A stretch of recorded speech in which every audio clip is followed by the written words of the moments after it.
చిన్న ప్రార్థన చేసుకుని ఈరోజు వాక్యం ధ్యానించుకున్నాం. మహోన్నతుడ, మహాపరిశుద్ధుడ తండ్రి, మీ ఆత్మ ద్వారా, మీ వాక్యం ద్వారా మీరే మాతో మాట్లాడవలసిందిగా, మమ్మలను ముందుకు నడిపించవలసిందిగా యేసుక్రీస్తు వారి అతి పరిశుద్ధ నామములో మిమ్మల్ని ప్రార్థించి ప్రతిమాలు వేడుకుంటున్నాము. మా ప్రియ పరలోకపు తండ్రి, ఆమేన్. ఈ లెంట్ డేస్, ఈ యొక్క శ్రమ దినాలలో 3వ రోజు మన యొక్క వాక్యాంశంలోకి వెళ్ళే ముందు మీతో కొన్ని మాటలను పంచుకోవాలండి. ముందుగా ఒకటి గురించి మీకు చెప్పాలి. ఎవరంటే, దేవుడు సృష్టించినటువంటి ఈ సమస్తమైన సృష్టిలో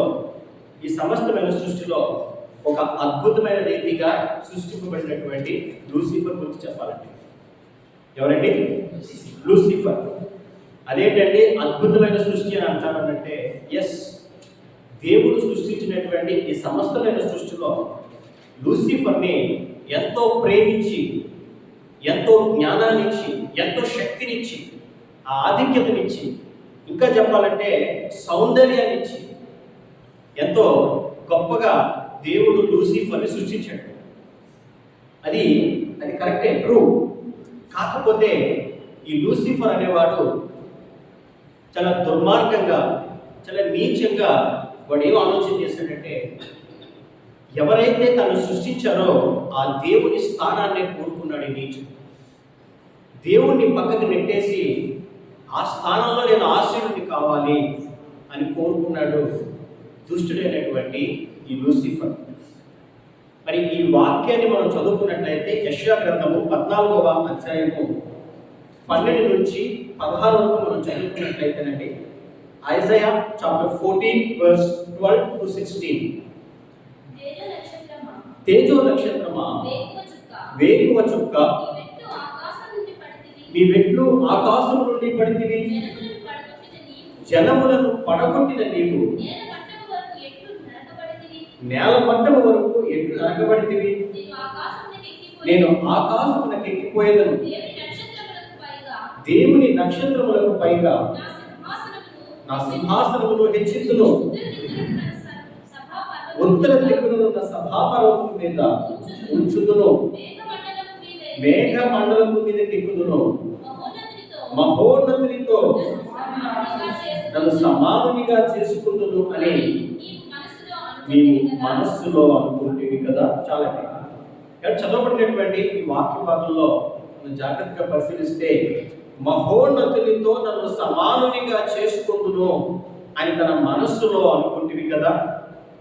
దేవునిచే సృష్టింపబడినటువంటి ఈ లూసిఫర్ ఆ దేవుని స్థానాన్నే కోరుకున్నాడు, దేవుణ్ణే పక్కకి నెట్టేయాలని ప్రయత్నం చేశాడు. ఆఖరికి ఏమైపోయాడంటే, నీవు పాతాళమునకు, నరకములో ఒక మూలకు త్రోయబడితివే, నిన్ను చూచువారు నిన్ను నిదానికి చూచుచు ఇట్లు తలపోయేందుకు. ఇంకా వాక్యం ఉన్నది. మొత్తానికైతే పాతాళములో, నరకములోనికి ఒక మూలకు త్రోసివేయబడ్డాడు ఈ లూసిఫర్. ఏమండి, ఎందుకు త్రోసివేయబడ్డాడు? తన దుర్మార్గమైనటువంటి ఆలోచన, దుర్మార్గమైనటువంటి ప్రవర్తన. దేవుడు ఎంతో ప్రేమించి ఇచ్చినటువంటి ఆ యొక్క జ్ఞానము, ఆ యొక్క శక్తి, ఆ యొక్క సౌందర్యము, ఆ యొక్క వివేకం అంతటినీ కూడా తప్పుడు మార్గాల్లో, వక్ర మార్గాల్లో దాన్ని ఉపయోగించాడు. దేవుణ్ణే మరి ఓడించాలని, దేవుణ్ణే పక్కకు నెట్టేయాలని ప్రయత్నం చేశాడు. మొత్తానికి పాతాళంలోకి పడిపోయాడు. వీడు ఏం చేశాడంటే, పడిపోతుందంటే తన తెలివితో, దేవుడిచ్చినటువంటి ఆ తెలివితేటలతో దేవదూతల మొత్తంలో 3వ వంతుని తన వైపు తిప్పుకున్నాడు. ఈరోజు మన వాక్యాంశం ఏంటో తెలుసా అండి? ట్రాప్, ఉచ్చు. ఆ యొక్క పరలోకమందే ఈ లూసిఫర్ ఉన్నటువంటి అందరి దేవదూతల్లో కూడా 3వ వంతు తన వైపు తిప్పుకున్నాడు. ఒక సందేహం రావచ్చు, అదేంటండి, అవును దేవదూతలు కదా, వారిని ఎలా మోసం చేయగలిగాడంటే, వీడి పేరే పెద్ద మోసగాడు కదండి. Is a liar. అబద్ధాలకి జనకుడు ఈ అపవాది. అంటే దేవుడు ఇచ్చినటువంటి ఆ అపరిమితమైనటువంటి జ్ఞానం, ఆ శక్తిని మంచి వాటికి ఉపయోగించకుండా మోసపూరితమైన వాటికి ఉపయోగించాడు. ఆ మోసపూరితమైనటువంటి తెలివితేటలతో దేవదూతల్లో 3వ వంతుని తన వైపు తిప్పుకుని వాళ్ళని పెట్టుకుని ఆ యొక్క పరలోకంలో యుద్ధం చేశాడు. ఆ వాక్యం మనం చదువుకుందాం. Revelation chapter 12 verse 4. ప్రకటన గ్రంథము 12వ అధ్యాయము 4వ వచనం అండి. దాని తోక ఆకాశ నక్షత్రములలో 3వ భాగము నీడ్చి వాటిని భూమి మీద పడవేశాను. కననయున్న ఆ స్త్రీ కనగానే ఆమె శిశువును మృంగి వేయవలెనని ఆ ఘట సర్పము స్త్రీ ఎదుట నిలుచుండెను. ఈ విధంగా 3వ వంతు ఆ యొక్క దేవదూతలను తన వైపు తిప్పుకున్నాడు. ఆ తర్వాత అదే అధ్యాయము 7వ వచనం నుంచి 10వ వచనం వరకు మీరు చదువుకున్నట్లయితే అందులో ఒక యుద్ధం జరిగిందండి. పరలోకమందు యుద్ధం జరిగను. మిఖాయేలును అతని దూతలను ఆ ఘట సర్పముతో యుద్ధము చేయవలని ఉండగా ఆ ఘట సర్పము దాని దూతలను యుద్ధము చేసింది కానీ గెలవలేకపోయి కనుక పరలోకమందు వారికి స్థలము లేకపోయింది. చూసారండి, ఈ దుష్టుడైనటువంటి ఈ అపవాది ఆ యొక్క దేవదూతల్లో 3వ భాగాన్ని తన వైపు తీసుకున్నాడు. వారితో యుద్ధం చేశాడు, ఓడిపోయాడు. ఆ తర్వాత పాతాళంలోనికి త్రోసివేయబడ్డాడు. ఈ రోజుల్లో కూడా చాలా మంది మనుషుల్లో ఇలాంటి స్వభావం కలిగిన వారు లేకపోలేదండి. ఎవరైనా ఒక కుటుంబం సంతోషంగా ఉన్నారు, సమాధానంగా ఉన్నారు అని అంటే, లేదా అన్నదమ్ముల మధ్య అక్క చెల్లెల మధ్య మంచి సఖ్యత ఉంది, మంచి ప్రేమ కలిగి వారు ఉంటున్నారు, లేకపోతే పని చేసేటువంటి ఆ చోట ఆ కొలీగ్స్ మధ్య మంచి సంబంధాలు ఉన్నాయి, మంచి సఖ్యత ఉంది అని ఎప్పుడైతే వాళ్ళు చూస్తారో వెంటనే వారి మధ్య ఏం వేస్తారండి? ఒక అగ్గిపుల్లు వేస్తారు. మామూలు పుల్లు కాదు, అగ్గిపుల్లు వేస్తారు. ఎలాగైనా వారి మధ్య ఉన్నటువంటి సంబంధాలు నాశనం చేయాలి, ఎలాగైనా వారి యొక్క సమాధానాన్ని పోగొట్టాలి, వారి జీవితాలను నాశనం చేయాలి, వారిని దూరం చేయాలి అని ప్రయత్నం చేస్తారు. వీరు ఎవరి సంబంధులు అని అంటే వీరు అపవాది సంబంధులు అండి. వీరందరూ కూడా అపవాది సంబంధులు. వారు క్రైస్తవులు అవ్వచ్చు, క్రైస్తవులు కాకపోవచ్చు, వారు యేసుక్రీస్తు ప్రభువుని నిజరక్షకునిగా అంగీకరించి ఉండొచ్చు. అయినప్పటికీ ఇలాంటి ప్రవర్తన ఒకవేళ ఎవరైనా ఉంటే still they are the sons of Satan. వారు అపవాది సంబంధులు, వారి సర్ప సంతానము అని బైబిల్ చెప్తుంది. మనం దేవుని పిల్లలుగా మనం ఉన్నాం, దేవుని నమ్ముకున్నాము అని అంటే అది మన క్రియారూపంలో చూపించగలగాలి. సమాధానపరచువారు ధన్యులని వాక్యంలో ఉంది, కానీ కలహాలు పెట్టువారు ధన్యులని వాక్యంలో లేదండి. సమాధానపరచువారు ధన్యులు, వారు దేవుణ్ణి చూచెదరు. ఈరోజు దేవుడు ఈ యొక్క అంశాన్ని మన ముందుకు తీసుకొచ్చాడు. ఈరోజు మనకు వాక్యాంశం ఏంటండి? ట్రాప్, కూర్చు. పడిపోయినటువంటి ఈ అపవాది మరి దూతలు ఏం చేశారంటే, దేవుడు ఎవరినైతే అమితంగా ప్రేమిస్తున్నాడో వారిని నాశనం చేయడం కోసం వాళ్ళు ప్రయత్నాలు చేస్తూ వస్తున్నారండి. మొదటిగా దేవుడు ఎవరు సృష్టించాడంటే, ఎంతో ప్రేమతో ఆదాము అవ్వలను దేవుడు తన స్వరూపమును సృష్టించి వారి నాసికారంలో జీవవాయువు ఊది వారికి ప్రారంభించాడు. దేవుడు సృష్టింపబడినటువంటి ఈ ఆదాము అవ్వని దేవుడు ఎంతగానో ప్రేమించాడు. వారిని ప్రేమించి ఒక ఏదైనా తోటని దేవుడు సృష్టించి అందులో వీరిద్దరిని పెట్టండి. ఇప్పుడు ఈ అపవాది ఆలోచన ఏంటంటే, ఈ ఆదాము అవ్వని నాశనం చేయాలి, ఈ మనుషుని నాశనం చేయాలి అనే ఉద్దేశంతో వారిని ట్రాప్ చేశాడు. మనందరికీ తెలుసు, ఆదికాండం 3వ అధ్యాయము 1 నుంచి 6 వచనం మనం చదువుకున్నట్లయితే అందులో స్పష్టంగా రాయబడి ఉంటుంది. అదేంటంటే, ఇది నిజమా? ఈ చెట్ల ఫలాలలో దేవుడు వేటినైనా తినకూడదని చెప్పాడా అని క్వశ్చన్ చేస్తాడు. తెలుసండి, దేవుడు ఏం చెప్పాడో తెలుసు, దేవుడు ఏం తినాలి, ఏం తినకూడదు అన్నీ తెలుసు. కానీ ఏమీ తెలియనట్టు హవ్వని టార్గెట్ చేశాడు. హవ్వని టార్గెట్ చేసి అడుగుతున్నప్పుడు హవ్వ చెప్తూ ఉంది, లేదు, మమ్మల్ని దేవుడు అన్నిటినీ తినమన్నాడు, కానీ ఫలానా వృక్షం యొక్క ఫలాలు మాత్రం తినకూడదని చెప్పాడు, మీరు చావకూడదన్నట్టు వాటిని తినకండి అని చెప్పాడు అని అంటే, లేదు మీరు చావనే చావరు, మీరు తింటే మీ కన్నులు తెరవబడతాయి, మీరు దేవదూతల వరే మాడతారు, మీరు మంచి చెడ్డలను వివేచింపగలుగుతారు అని చెప్పి మళ్ళీ ఏమంటే ఇక్కడ మనం జాగ్రత్తగా పరిశీలన చేస్తే దుష్టుడైనటువంటి అపవాది ఆదామును లేదా హవ్వను టచ్ చేశాడా చెప్పండి? వారి మీద దాడి చేశాడా? వాళ్ళని కాటేసి చంపడం కానీ లేకపోతే వాటిని దాడి చేయడం చేసేటండి. కేవలము తన మాటల ద్వారా, కేవలము మోసపూరితమైనటువంటి ఆ మాటల ద్వారా అందమైన వాటిని చూపించి వారిని మోసం చేశాడు. వాక్యంలో ఉంటుంది కదండి, కన్నులకు అందమైనవి, తినుటకు రమ్యమైనవి అని ఎప్పుడైతే అప్పు చూస్తుందో వెంటనే వాటిని తీసింది, తిన్నది, తన భర్తకి ఇచ్చింది. ఎప్పుడైతే తిన్నారో కళ్ళు తెరవబడ్డాయి, దేవుని చిత్తాన్ని వ్యతిరేకించారు, పాపం చేశారు. పాపానికి జీతంగా మరణం వారి వెనుక వచ్చింది. It's a trap. దుష్టుడైనటువంటి అపవాది పనినటువంటి పన్నాగుని. ఆ తర్వాత ఇదే స్ట్రాటజీని, ఇదే ట్రాప్ని, ఇదే ఉచ్చును యేసుక్రీస్తు ప్రభు మీద కూడా ప్రయోగించాడు. ఎందుకంటే ఈ లోకమునకు దేవుని పాపములను మోసుకునిపో దేవుని గొర్రెపిల్లగా యేసుక్రీస్తు ప్రభు పుడతాడని అపవాదికి తెలుసు. అలా పుట్టి మన పాపాల నిమిత్తము యేసుక్రీస్తు ప్రభు ఆ శిలువపై మరణిస్తే మన మీద పాపానికి ప్రభుత్వం ఇంకా ఉండదని కూడా అపవాదికి తెలుసు. అందుకే యేసుక్రీస్తు ప్రభువును కూడా ఇదే విధంగా ట్రాప్ చేయడానికి ప్రయత్నం చేశాడు. మత్తయి సువార్తలో 4వ అధ్యాయంలో మనం చూసినట్లయితే, మత్తయి సువార్త 4వ అధ్యాయంలో మనం చూసినట్లయితేనండి, ఆ వాక్యం నేను చదువుతాను. 3 విధాలుగా ప్రయత్నం చేశాడు. మత్తయి సువార్త 4వ అధ్యాయము 3 and 4 నుంచి చదువుకున్నామండి. ఆ శోధకుడు ఆయన ఎందుకు వచ్చి, నీవు దేవుని కుమారుడమైతే ఈ రాళ్ళు రొట్టెలగినట్టు ఆజ్ఞాపించుము అన్నాడు. ఇది మొదటిది. రెండవది, నీవు దేవుని కుమారుడమైతే క్రిందికి దుముకుము. ఇది రెండవది. మూడవది, నీవు సాగిలపడి నాకు నమస్కారం చేసేలా వీటన్నిటినీ నీకు ఇచ్చదనని ఆయనతో చెప్పగా. ఏమంటే ఈ యొక్క టెంప్టేషన్స్, ఈ మాటలు మనం జాగ్రత్తగా పరిశీలన చేస్తే యేసుక్రీస్తు ప్రభు చేత పాపం చేయించాలి. ఆనాడు ఆదాము అవ్వల చేత ఏ రకంగా అయితే పాపం చేయించాడో అదే విధంగా ట్రాప్ చేసి యేసుక్రీస్తు ప్రభు చేత పాప వెలుగుని ప్రభు చేత పాపం చేయించాలని ప్రయత్నం చేశాడు. కానీ యేసుక్రీస్తు ప్రభు ఆయన సర్వజ్ఞాని, ఆయన సర్వశక్తివంతుడు. దేవుని వాక్యంతోనే ఆయన సమాధానం చెప్పాడు, ఆ శోధనని జయించాడు. అప్పుడు అపవాది వారి యొక్క నుండి పారిపోయాడు.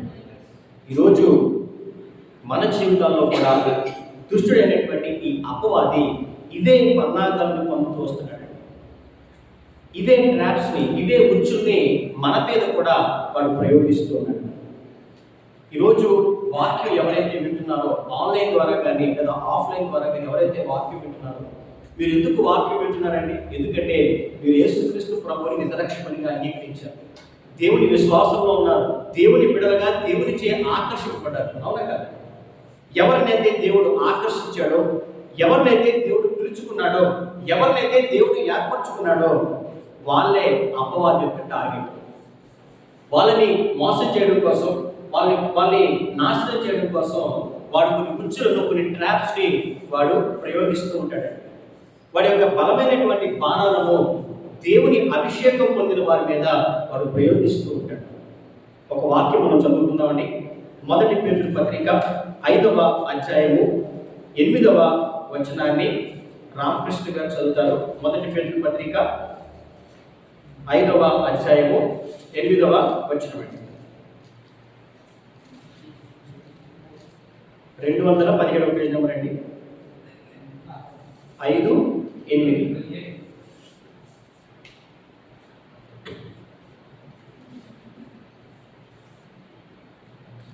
నేను చదువుతున్నానండి. నిబ్బరమైన బుద్ధి గలవారి మెలకువగా ఉండి, మీ విరోధి అయిన అపవాది గర్జించు సింహము వలె ఎవరిని మృంగుతున్నా అని వెతుకుచూ తిరుగుచున్నాడు. కాబట్టి చదవబడినటువంటి ఈ వాక్య భాగంలో మనం జాగ్రత్తగా పరిశీలన చేస్తే, నిబ్బరమైన బుద్ధి గలవారి మెలకువగా ఉండి. ఎందుకంటే మీ విరోధి అయినటువంటి అపవాది గర్జించు సింహము వలె ఎవరిని మృంగుతున్నా అని వెతుకుచూ తిరుగులాడుచూ ఉన్నాడు. గర్జించు సింహము వలె ఎవరిని మృంగుతున్నా, ఎవరిని నాశనం చేద్దామా, ఎవరిని వారి జీవితాన్ని పడగొడదామా అని వాడు ప్రయత్నం చేస్తున్నాడండి. ఉదాహరణకి మీరు దావీదు యొక్క జీవితాన్ని మనం పరిశీలన చేసినట్లయితే, దావీదు అంటే ఎవరండి? దేవుని యొక్క ఇష్టానుసారుడు, దేవుని యొక్క హృదయానుసారి. అలాంటి దేవుని హృదయానుసారైనటువంటి దావీదును కూడా ట్రాప్ చేసి మోసం చేశాడు ఈ అపవాది. ఒకానొక దినమున దావీదు తన అంతఃపురం మీద నడుస్తున్నప్పుడు బేత్షెబా స్నానం చేయడం దావీదుకు కనిపించింది. ఎప్పుడైతే ఆమెను చూశాడో ఆ యొక్క లస్ట్ఫుల్ థాట్స్తో ఆమెతో పాపం చేయాలని ప్రయత్నం చేశాడు. ఆమె తన అంతఃపురానికి తెప్పించుకున్నాడు, ఆమెతో పాపం చేశాడు. ఆ తర్వాత ఆ పాపాన్ని కప్పిపుచ్చుకోవడం కోసం తన భర్త అయినటువంటి ఊరియాని చంపించాడు. అంటే అక్కడ అదొక పాపం. ఆ పాపాన్ని కప్పిపుచ్చుకోవడం కోసం ఒక అమాయకుడిని, ఒక యథార్థవంతుడిని చంపించేశాడు. ఇలా ఈ తర్వాత ఏమైందండి, ఈ దావీదు మీదకి తను చేసినటువంటి ఈ పాపం ద్వారా దేవుని కోపం, దేవుని శాపం వచ్చింది. ఈ రీతిగా దుష్టుడైనటువంటి ఈ అపవాది ఎవరినైతే దేవుడు అభిషేకిస్తున్నాడో, ఎవరినైతే దేవుడు ప్రత్యేకపరచుకుని ఏర్పరచుకుంటున్నాడో వారి మీద ఈ యొక్క ఆయుధాలను ప్రయోగిస్తాడు. మీరు మరొక ఉదాహరణ మనం చూస్తే, మీరు సంసోని జీవితాన్ని మనం చూసినట్లయితే, సంసోను దేవునిచే నాజీలు చేయబడినటువంటి ఒక గొప్ప శక్తివంతుడండి. అతడు ఎంత శక్తివంతుడంటే ఒక పచ్చి దవడ ఎముకతో 1000 మంది ఫిలిస్తీన్లు చంపగలిగినటువంటి సమర్థుడు. అలాంటి సమర్థుడిని ఎలా పడగొట్టాలి? అంత గొప్ప అభిషేకం కలిగినటువంటి వ్యక్తిని ఫిజికల్గా ఎవరినైనా చేయగలరా చెప్పండి? ఎవరి వల్ల కాదు. అందుకే ఈ యొక్క లస్ట్ఫుల్ థాట్స్ని పెట్టి దెలీలా పెట్టి ఈ దుష్టుడైనటువంటి ఈ అపవాది సంసోని జీవితాన్ని నాశనం చేశాడు. మీరు జాగ్రత్తగా చూస్తే ఈ సంసోను దెలీలాను మోహించి ఆమెతోనే ఉండేవాడు. ఆమెతోనే ఉంటూ ఒక పక్క ఈ యొక్క సంసోన్ యొక్క సీక్రెట్స్ని ఆమె అడుగుతుంది. ఈమె అడుగుతుంది, నన్ను నాశనం చేస్తుందేమో అని తెలిసినప్పటికీ ఒకానొక రోజు తన సీక్రెట్స్ అన్నింటినీ చెప్పేశాడు. తనకు బలం ఎక్కడ ఉంది అనే విషయాన్ని చెప్పేశాడు. ఆ తర్వాత ఏమైందంటే తన ఒళ్ళో పెట్టుకుని నీట్గా ఆ చుట్టంతటి కూడా ఆ యొక్క మంగళగతితో మొత్తం కొరిగేసింది. శక్తితో కోల్పోయాడు. ఆ తర్వాత ఫిలిస్తీన్లు 2 కళ్ళు పీకేసి ఒక పశువుని ట్రీట్ చేసినట్టు సంసోన్ని ట్రీట్ చేశారు. అలా ఒక మనిషిని ఆయా విధాలుగా ట్రాప్ చేసి నాశనం చేయడానికి ప్రయత్నం చేస్తాడు దుష్టుడైనటువంటి ఈ అపవాది. ఈరోజు దేవుడు మాట్లాడుతున్నాడు, నా సహోదరి, నా సహోదరుడు, ప్రతి ఒక్కరితో దేవుడు మాట్లాడుతున్నాడు. జాగ్రత్త, అపవాది యొక్క ఉచ్చులో పడకుండా మిమ్మల్ని నేను జాగ్రత్తగా చూసుకోండి. వాడు ప్రయోగించేటువంటి ఆ యొక్క పన్నాగాల్లో ముఖ్యంగా వాడు ప్రయోగించేది లస్ట్. ఈ పాపాన్ని వాడు పరిచయం చేసి ఈ పాపం ద్వారా ఒక వ్యక్తి తనంతట తానే నాశనం అయిపోయినా చేస్తాడు. ఏమండి, శత్రువు ద్వారా వచ్చేటువంటి ఆ యొక్క అటాక్స్ వేరు కదండి, కానీ దీని ద్వారా వచ్చేటువంటి ఆ యొక్క అటాక్ తనంతట తానే నాశనం అయిపోయేలా చేస్తాడు. కాబట్టి ప్రతి ఒక్కరూ కూడా మీరు గుర్తుపెట్టుకోవాలి, దుష్టుడైనటువంటి ఈ అపవాది గర్జించు సింహం వలె ఎవరిని మృంగుదునా, ఎవరిని నాశనం చేద్దామా అని తిరుగులాడుతున్నాడు.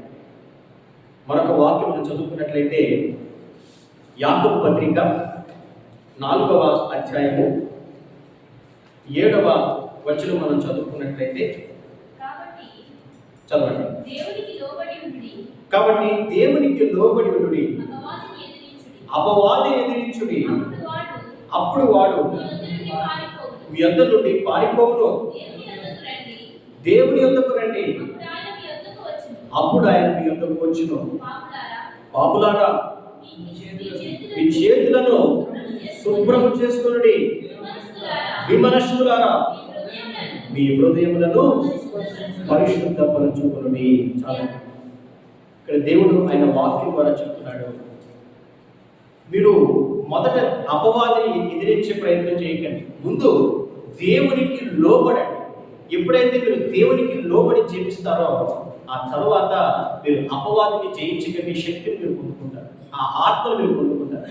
అప్పుడు మీరు అపవాదిని ఎదిరించండి, అప్పుడు వాడు మీ యొద్ద నుండి పారిపోవు. ఈరోజు దేవుడు వాక్యం ద్వారా అందరితో దేవుడు మాట్లాడుతున్నాడు.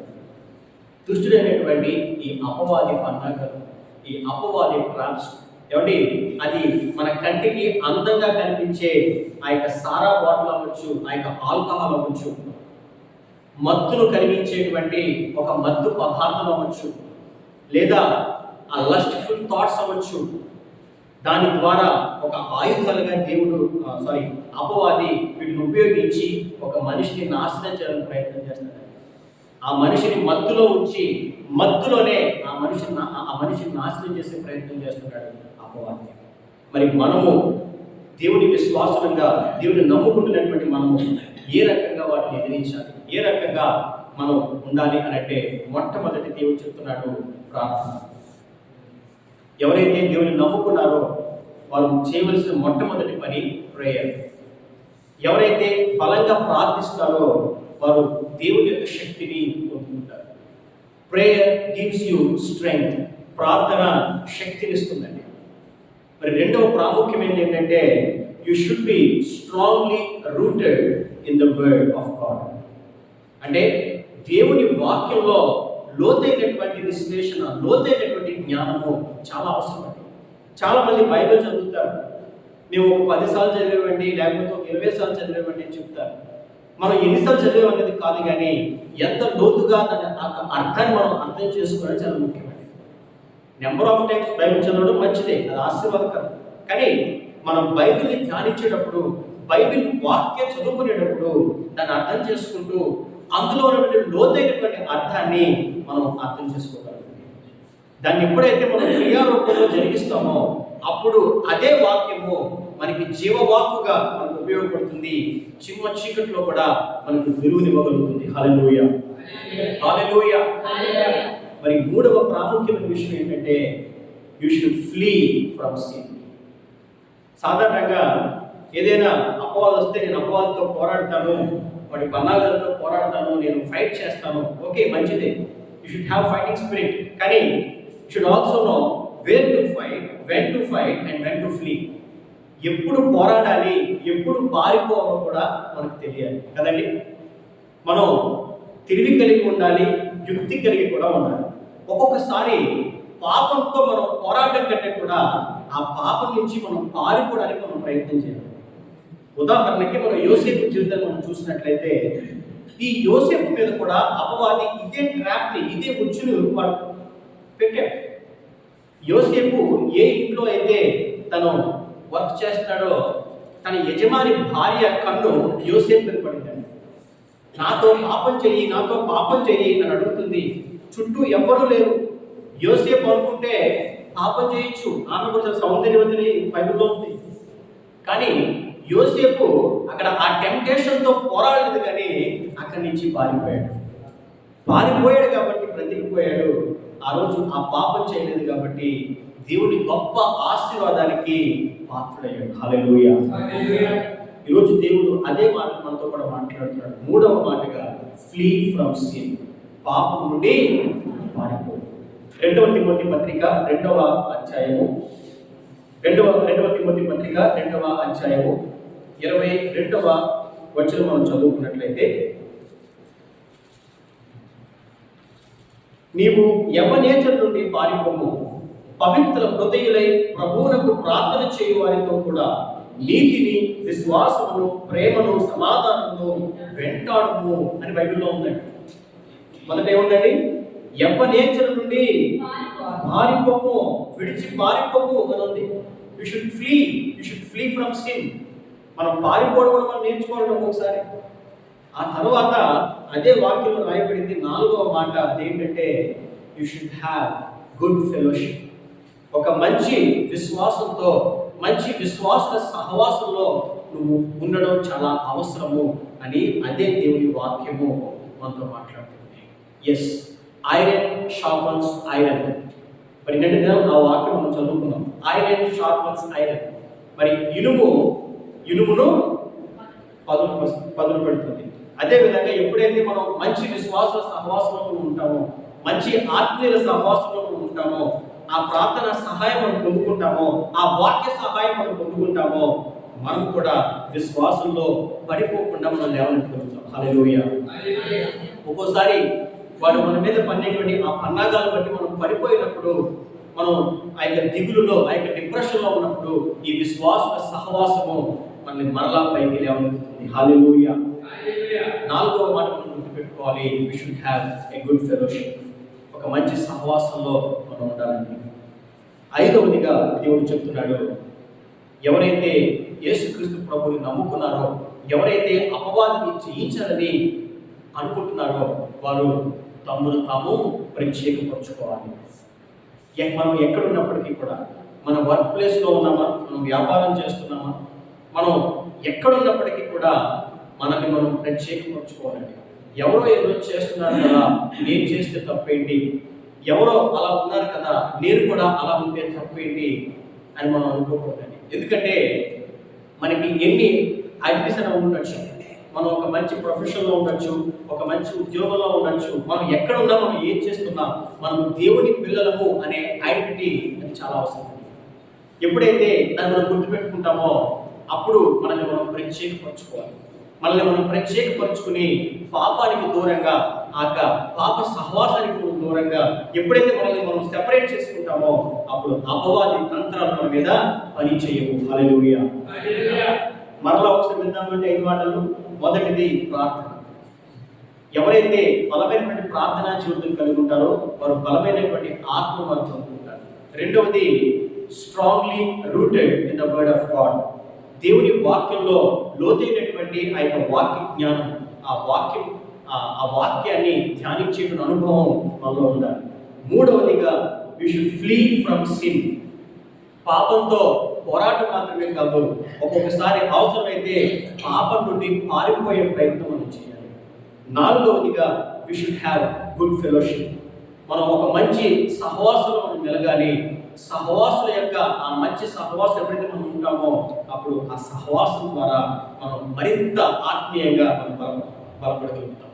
ఐదవది మనల్ని మనం ప్రత్యేకపరచుకోవాలి.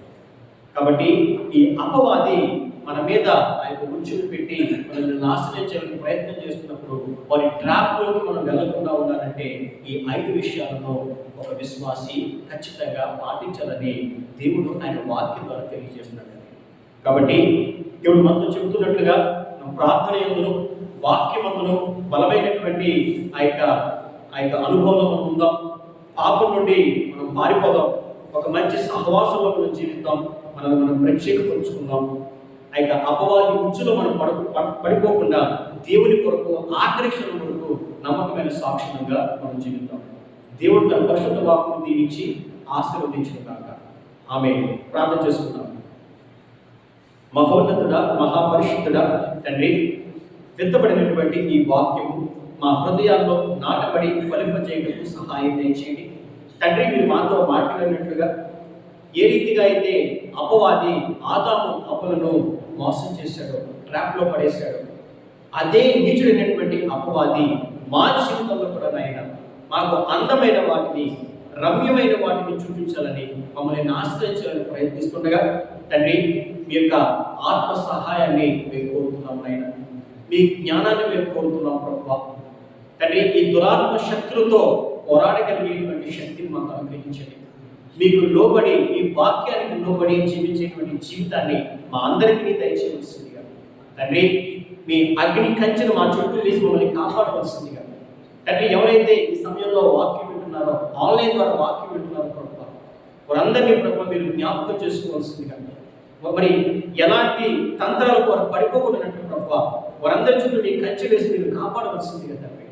నజరేయుడైన యేసుక్రీస్తు వారి పరిశుద్ధ నామములో మిమ్మల్ని ప్రార్థించి ప్రతిమాని వేడుకుంటున్నాను మా ప్రియ పరలోకపు తండ్రి.